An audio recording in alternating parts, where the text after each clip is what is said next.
현재 미국의 코로나 확진자 숫자는 110만 명이 넘어가고 있습니다. 사망자만 6만 4천 명을 넘었고요.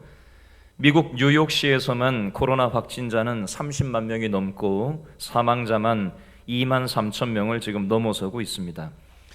3일 전 기준으로 뉴욕시에서만 2분의 1명꼴로 사망하고 있고 하루에 800명꼴로 사망을 하고 있다고 합니다.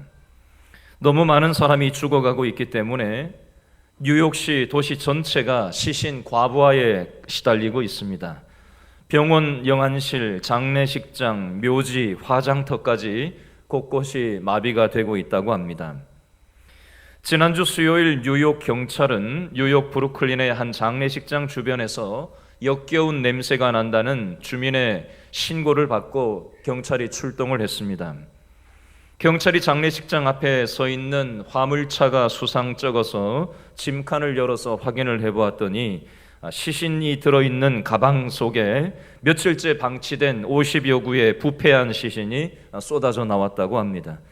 장례식장에서 감당이 되지 않아서 냉동되지 않는 화물차에다가 시신을 보관해 왔는데 그 냄새가 주변에 있는 사람들에게 너무 심하게 나서 시민 제보가 들어가서 경찰이 나와서 조치를 했다는 뉴스였습니다. 오늘 본문에도 죽은 지 4일이 지나서 시신 썩는 냄새가 진동을 하는 사람에 대한 이야기가 나옵니다. 이 시신은 마르다와 마리아의 오라버니 나사로의 시신이었는데요. 시신이 썩는 죽음의 냄새 때문에 미국 뉴욕시에서는 민원을 제기해서 경찰이 출동해서 민원을 해결해 주었습니다. 오늘 요한복음을 기록한 요한은 나사로의 시신이 썩는 죽음의 냄새를 우리가 맡아보면서 죄의 결과물인 죽음의 냄새에 시달리고 지친 우리들의 인생 민원을 예수님만이 해결해 주실 수 있다는 것을 믿게 하기 위해서 오늘 말씀을 기록하고 계십니다. 오늘 본문에는 여러 사람들이 나오는데요. 누이 동생들인 아까 영상에 보셨죠? 누가 나오죠? 지난주 본문이었던 마르다가 나오고 마르다가 동생 누구를 찾아가서 예수님 오셨다고 얘기를 하죠? 마리아가 나오고요. 그리고 마리아가 쫓아서 예수님 계신 데로 가니까 곡하던 사람들, 장례식에 참석했던 유대인들이 사람들이 막 마리아를 쫓아서 오는 장면이 나옵니다. 마르다, 마리아, 또 장례식에 참석했던 유대인들이 오늘 본문에 나옵니다. 마르다와 마리아는 어떤 믿음을 가지고 있었을까요? 마르다와 마리아는 어떤 면에서 생각하면 예수님께 도와달라고 민원을 제기하면 예수님이 해결해 주실 것이라는 믿음을 가지고 있었습니다. 그 내용이 지지난주 설교 본문 내용 요한복음 11장 3절 말씀에 나오는데요. 11장 3절 말씀을 한 번 더 읽어보겠습니다. 11장 3절 다 같이 시작. 이에 그 누이들이 예수께 사람을 보내어 이르되 주여 보시옵소서 사랑하시는 자가 병들었나이다 하니, 누이들 마르다 마리아가 사람을 보내서 예수님께 자신들의 인생 민원, 자신의 오라버니가 죽어가고 있는데 예수님께서만이 고쳐주실 수 있다라는 믿음을 가지고 사람들을 예수님께로 보내고 있는 장면이 나옵니다. 나름 믿음을 가지고 한 행동입니다. 그죠? 또 하나, 마르다와 마리아가 예수님을 만나서 첫 번째 했던 얘기가 있습니다. 그 내용이 지난주 본문 21절에 보니까 마르다가 예수님을 만나서 첫 번째로 뭐라고 했는지가 나와 있어요. 21절 읽어볼까요? 시작. 누가? 마르다가 예수께 여짜오되 뭐라 그러죠? 주께서 여기 계셨더라면 내 오라버니가 죽지 아니하였겠나이다. 아멘. 예수님이 능력이 있는 분이라는 믿음은 있어요. 근데 예수님이 여기 안 계셨기 때문에 죽어버리고 말았다라고 하는 작은 믿음, 예수님을 제한하는 믿음, 부분적인 믿음이 마리아의 믿음이었습니다. 믿음이 없는 게 아니었어요. 믿음이 있어요. 그러나 부분적인 작은 믿음이었습니다. 32절 오늘 본문에 보면 마리아가 예수님을 만나서 뭐라고 첫 얘기를 하는가? 32절 말씀 다시 한번 읽어볼까요? 32절 시작. 마리아가 예수 계신 곳에 가서 배웠고 그 발 앞에 엎드려 이르되 주께서 여기 계셨더라면 내 오라버니가 죽지 아니하였겠나이다 하더라. 똑같은 얘기를 마르다하고 똑같은 얘기를 마리아가 지금 하고 있습니다. 역시 마리아도 예수님에 대한 믿음은 있어요. 그러나 예수님이 우리 오라버니가 죽어가는 현장에 없었기 때문에 오라버니가 죽어버렸고 예수님께서는 능력이 있긴 하지만 제한적인 능력을 가지신 분이라고 부분적인 작은 믿음을 표현하고 있는 마리아의 모습이 나오고 있습니다. 마르다는 지난주 본문에 예수님과 대화를 나누다가 이제 신앙의 고백을 했다라는 내용을 지난주 설교에서 말씀드렸는데요. 마르다가 어떤 신앙의 고백을 하는지 27절 말씀을 한번 더 읽어보겠습니다. 27절 다 같이 시작. 이르되 주여 그러하외다. 주는 누구요? 그리스도시요 세상에 오시는 누구다? 하나님의 아들이신 줄 내가 어떻게 한다? 믿나이다. 마르다가 신앙 고백을 하는데요, 아주 정확한 신앙 고백을 합니다. 주는 그리스도입니다. 예수님은 하나님의 아들이십니다. 내가 이걸 믿습니다 라고 하면서 정확한 신앙 고백을 하는 걸 보니 아주 완벽한 신앙인인 것처럼 보이는데 과연 그럴까요? 37절 말씀을 보겠습니다. 장례식에 참석했던 유대인들이 37절에서 어떤 말을 하는가? 37절 읽어봅니다. 시작. 그중 어떤 이는 말하되 맹인의 눈을 뜨게 한 이 사람이 그 사람은 죽지 않게 할 수 없었더냐 하더라. 아멘. 맹인의 눈을 뜨게 한 사람, 나름 이 사람에 대한, 예수님에 대한 믿음이 있었다는 거예요. 유대인들도 다 그런 건 아니었지만, 그러나 이 사람은 죽지 않게 할 수 없었다라고 하면서 예수님의 능력을 제한하고 있는 유대인들의 모습이 나옵니다. 정리할까요? 마르다도 믿음이 있었고요, 마리아도 믿음이 있었고요, 유대인들 중에 어떤 사람들도 믿음이 예수님에 대해서 있었습니다. 그러나 이 사람들은 믿음이 있기는 있었지만 예수님을 제한하는 믿음이었고 온전한 믿음이 아니었고 부분적인 믿음이었습니다. 여러분, 마르다와 마리아와 유대인들의 믿음 없음을 보면서 저와 여러분의 모습은 어떤지 한번 생각해 봤으면 좋겠습니다. 아직 생활 방역으로 완전히 국가적으로 넘어가지 않은 이 시점에 마스크를 쓰고서라도 오늘 이곳에 달려나오신 여러분들, 저와 여러분들을 보면 믿음이 있지 않고서야 오늘 이 자리에 앉아 있을 사람이 없습니다.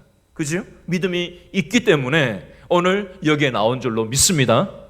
마르다처럼, 마리아처럼, 일부 유대인처럼 믿음이 있어요.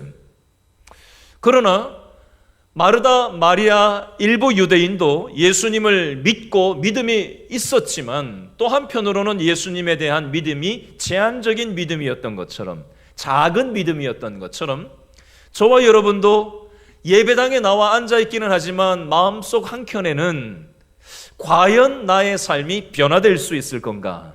과연 내가 믿는 기독교 신앙이 예배당 안에서만이 아니라 나의 일상의 영역 속에서, 나의 이해관계가 첨예하게 얽힌 세상살이 속에서도 믿음이 작동될 수 있을 건가? 때로 신앙적인 의심이 들기도 하고 또 하나님에 대한 역사 능력을 제한하기도 하는 것이 마르다와 마리아와 일부 유대인의 모습인 것처럼 저와 여러분의 모습인 것은 아니냐라는 것입니다. 여러분, 하나님께서는, 오늘 예수님께서는 어떤 사람들의 기도를 응답해 주실까요? 우리들도 믿음을 가지고 마르다 마리아처럼 우리의 필요한 것이 있을 때 하나님께 기도라는 것을 합니다. 하나님은 누구의 기도를 들어주실까요? 완벽한 믿음이 있어야만 기도를 들어주실까요? 그렇지 않다라는 것을 오늘 말씀을 통해서 우리가 확인을 해보려고 합니다. 마르다와 마리아의 믿음은 온전한 믿음은 아니었습니다. 그러나 예수님은 부족한 믿음을 가진 마르다와 마리아에게 응답해 주셨듯이 저와 여러분의 부족한 믿음에도 응답해 주실 줄로 믿고 그 비결이 무엇인지 오늘 말씀을 통해서 우리가 확인을 해보도록 하겠습니다.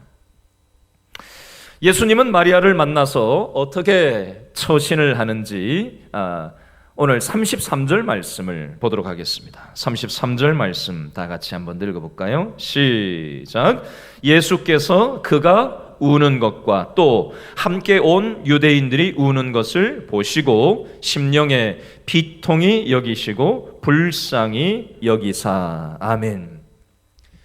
마리아가 울고 있고요, 장례식에 참석했던 마리아를 쫓아왔던 많은 유대인들도 함께 울고 있는 것을 보시면서 예수님께서 심령에 비통히 여기시고 불쌍히 여기셨다라는 표현이 여기 지금 나오고 있습니다.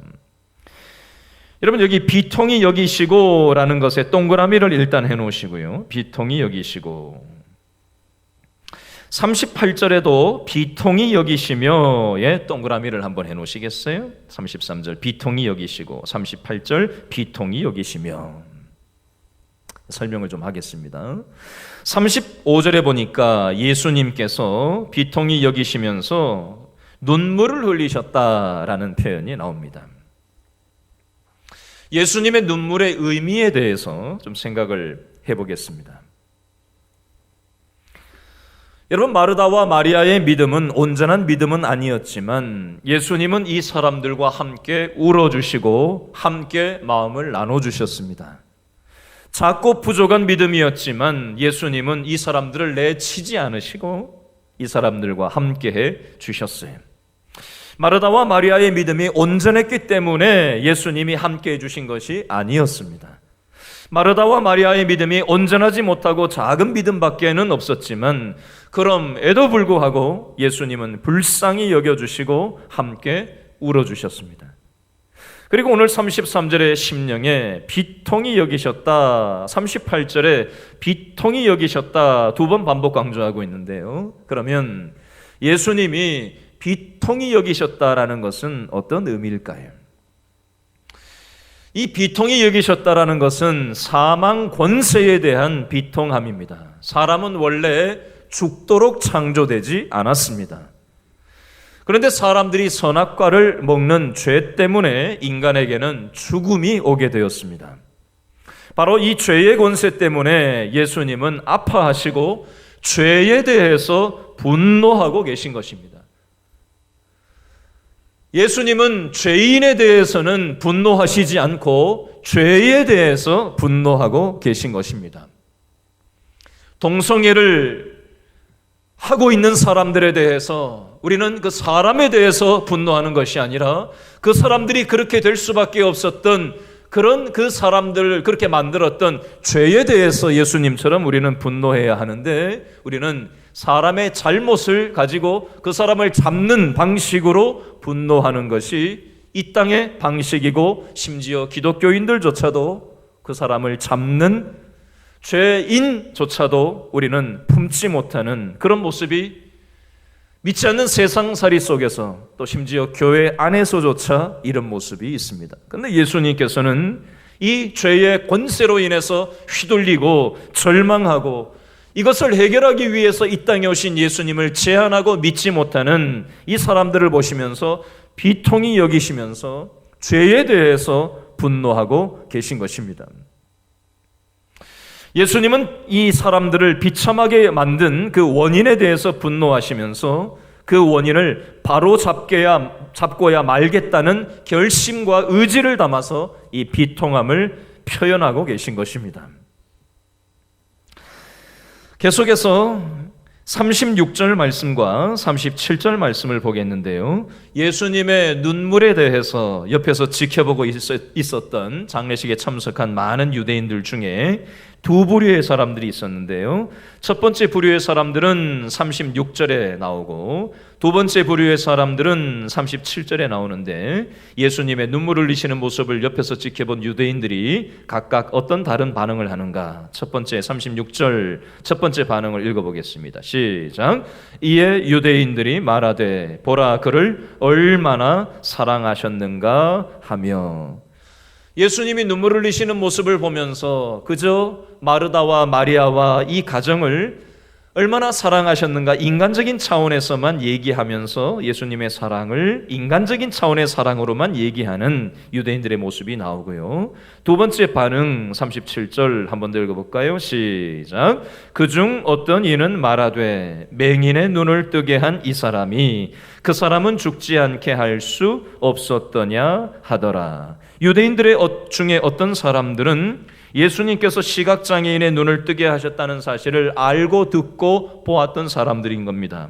그래서 예수님의 능력을 믿기도 하고 알기도 하고 보기도 했던 사람들이에요. 근데 그분 예수님이 이 사람의 죽는 문제까지는 해결할 능력이 없는가 보다 라고 하면서 쯧쯧 하면서 예수님을 향해서 뒤에서 수군거리면서 그렇지 뭐 하면서 얘기를 하는 장면이 나오고 있습니다. 이 일부 유대인들의 믿음 없는 모습을 보면서 38절에 예수님께서 뭐라고 말씀하시는가, 행동하시는가 38절을 다 같이 읽어보겠습니다. 시작. 이에 예수께서 다시 속으로 어떻게 여겼죠? 비통히 여기시며 무덤에 가시니 무덤이 굴이라 돌로 막았거늘. 아멘. 38절에 이에라는 말은 어떤 얘기를 하고 있죠? 37절에 일부 유대인들이 예수님은 죽음의 권세를 해결할 수 없는 유한한 분으로 믿음 없는 말을 하는 것을 보시고 이에 예수님이 다시 속으로 비통하게 여기시면서 죄로 인해서 사망 권세에서 신음하는 이 땅의 인류를 보면서 수많은 이 땅의 사람들을 보면서 예수님께서 이것을 회복하고야 말겠다라는 의지를 담은 비통함의 눈물을, 의지의 눈물을 여기서 보이고 계시더라는 겁니다. 이 사실을 사람들은 알 길이 없죠. 그리고는 예수님께서 39절에 뭐라고 말씀하시는지 39절을 읽어볼까요? 시작. 예수께서 이르시되 돌을 옮겨 놓으라 하시니 그 죽은 자의 누이 누가? 마르다가 이르되 주여 죽은 지가 나흘이 되었음에 벌써 냄새가 나나이다. 자, 여기 돌을 옮겨 놓으라에 동그라미를 해 놓으시고요. 돌을 옮겨 놓으라. 그리고 죽은 지가 나흘이 되었음에 벌써 냄새가 나나이다. 밑줄을 쫙 그어 놓으세요. 죽은 지가 나흘이 되었음에 벌써 냄새가 나나이다. 여러분 가족들 중에 먼저 천국에 가신 가족들을 두신 분들이 계실 겁니다. 그래서 장례를 치르고 매장을 하기도 하고 또 화로에 들어가는 모습을 보면서 절규하고 오열했던 우리 성도들의 모습도 제가 많이 옆에서 지켜봤던 적이 있어요. 여러분 죽음의 문제 앞에서 이 세상 그 어떤 사람들도 힘을 발휘할 수 있는 사람은 한 사람도 없습니다.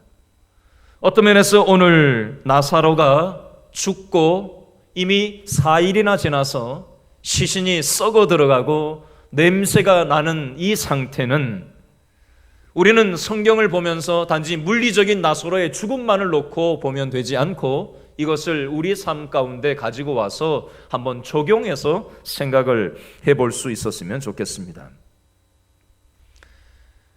우리는 이 땅을 믿음으로 살아간다고 얘기합니다. 그리고 코로나19가 판치는 이 시점에도 우리가 마스크를 쓰고서라도 이 자리에 나온 것은 믿음을 가지고 이 시간에 여기에 나와 앉아 있는 것입니다.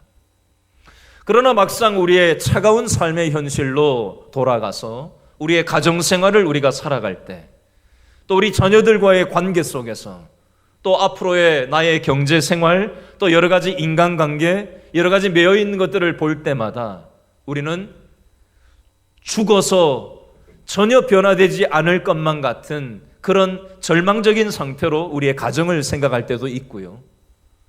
또 우리 모든 삶의 모습들을 바라볼 때 이거는 절대로 변할 수 없을 거야 라고 생각하는 그런 마음을 가지고 믿음 없는 상태로 우리의 삶을 바라볼 때가 있습니다. 오늘 어린이 주일인데요. 오늘 우리 길신교회 성도들 중에서는 이미 아들, 딸들을 출가시키고 손자, 손녀도 보셔서 이제 할아버지, 할머니 되신 분들도 많이 있습니다만은 우리가 자녀들을 키워보잖아요. 그죠? 근데 자녀들을 때로 키워보면 야, 이 자식이 변할 수 있을까? 뭔가 달라질 수 있을까? 전혀 변화의 조짐이 보이지 않고 한숨만 퍽퍽 나오고 답이 없는 그런 상황을 우리가 맞닥뜨릴 때가 있지 않습니까? 이런 상황 앞에서 예수님께서는 오늘 39절 말씀에 뭐라고 얘기를 하시냐면 그 돌을 옮겨 놓으라고 말씀하시는데요. 자녀 문제가 전혀 변화되지 않을 것만 같이 절망적인 상황일지라도 믿음으로 그 돌을 무덤과 같은 그 자녀의 현실을 문을 옮겨 놓으라고 말씀하는 거예요. 근데 이 예수님의 믿음의 말에 대해서 마르다가 뭐라고 얘기를 하죠? 죽은 지가 나흘이 되어서 이젠 가망이 없다고. 예수님이 올라면 진짜 진작 오셔가지고 살려주셨어야지. 죽고 나서 4일이나 지나서 이제 시체 썩는 냄새가 나는데 그 무덤 돌을 연들 무슨 일이 변화가 되고 달라지겠느냐라고 하면서 달라지지 않을 거라고 하면서 아까 여러분 영상 보셨죠? 마르다의 표정 보셨는지 모르겠어요. 여러분 그 마르다의 표정, 마르다의 말이 혹시 저와 여러분의 자녀 교육에 있어서 저와 여러분의 일상의 삶의 영역에 있어서 이건 절대로 변화되지 않을 거라는 그런 부분에 대해서 혹시 적용해서 한번 생각해 보실 수 있기를 바랍니다. 이번 코로나19를 거치면서 한국 교회의 현실에 대해서 뉴스가 여러 가지로 많이 나오고 있어요. 천주교는 어떤데, 또 절에는 어떻게 하는데, 교회에서는 뭐 어떻게 한다더라 라고 하면서 교회가 돈만 밝힌다 뭐 어쩐다 하면서 부정적인 얘기가 참 많이 일어났습니다.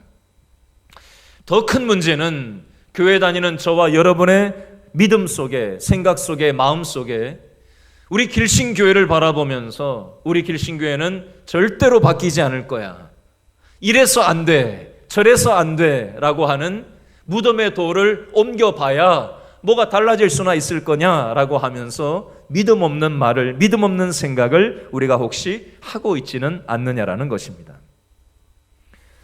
이런 마르다와 같은 저와 여러분들을 향해서 예수님께서는 돌을 옮겨 놓는 믿음의 행동을 할 것을 우리에게 요청하고 계십니다.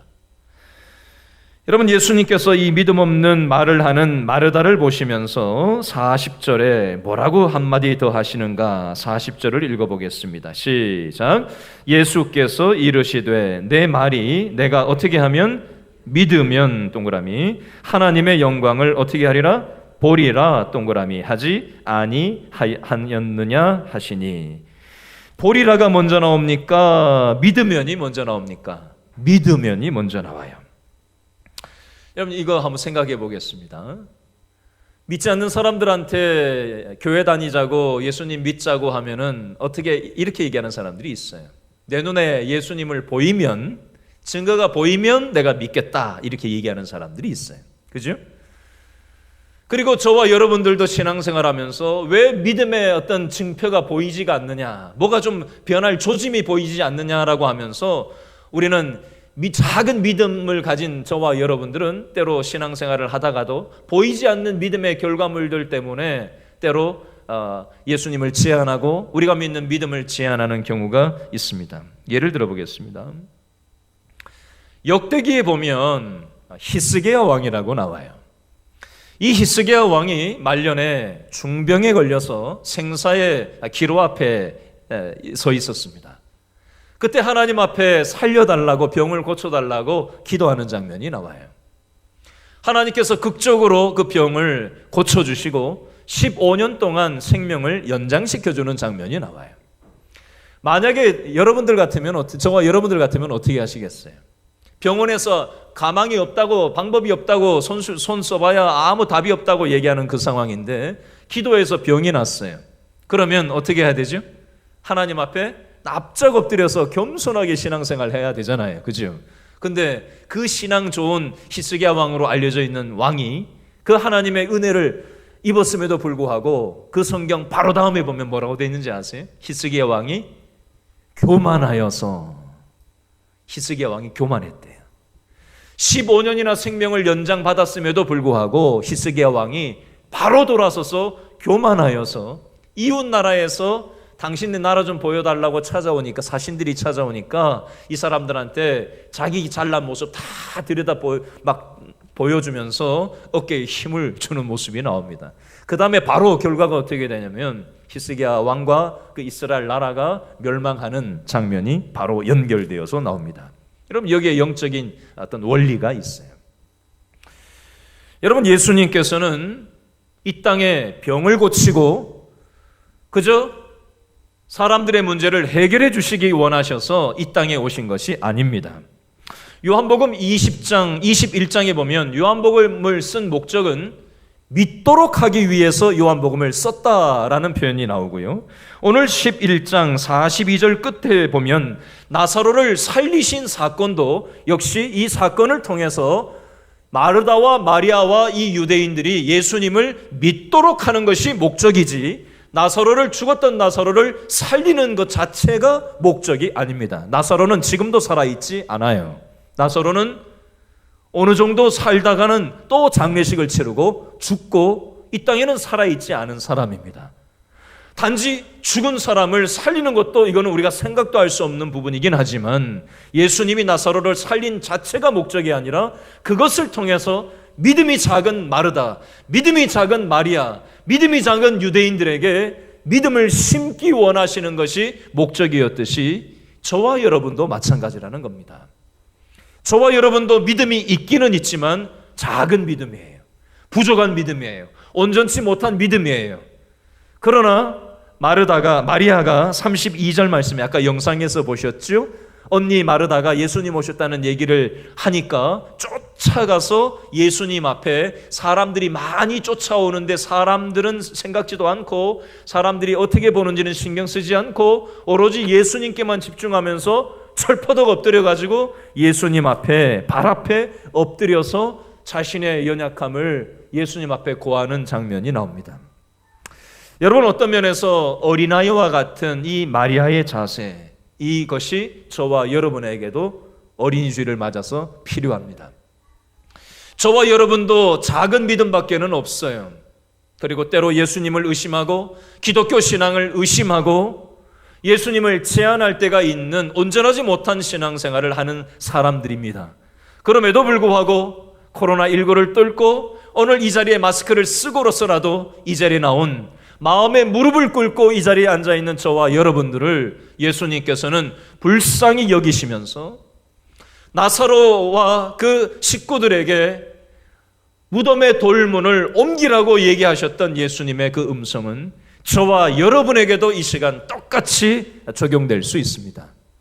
하나님께서는 이 시간에 믿음이 작은 저와 여러분들을 향해서 너의 이 죄로 인한 죽음의 결과물들인 사람과의 관계가 다 단절되어져 버리고 내 자신까지도 사랑하지 못하고 또 수많은 죽음의 문제 앞에서 절망하고 답이 없는 이 땅의 현실 앞에서 아파하고 아귀다툼하는 우리들을 바라보시면서 너의 삶이 변화될 수 없을 거라고 너의 마음의 빗장을 걸어 잠그지 말고 그 문의 빗장을 믿음으로 돌문을 옮길 것을 예수님께서는 말씀하고 있습니다. 그리고 44절 말씀에 나사로가 나오고 나서 예수님께서 한 말씀을 이 사람들에게 더 하시는 장면이 44절에 나오는데요. 44절을 한번 읽어보겠습니다. 시작. 죽은 자가 수족을 배로 동인채로 나오는데 그 얼굴은 수건에 쌓였더라. 예수께서 이르시되 동그라미 하세요. 풀어놓아 다니게 하라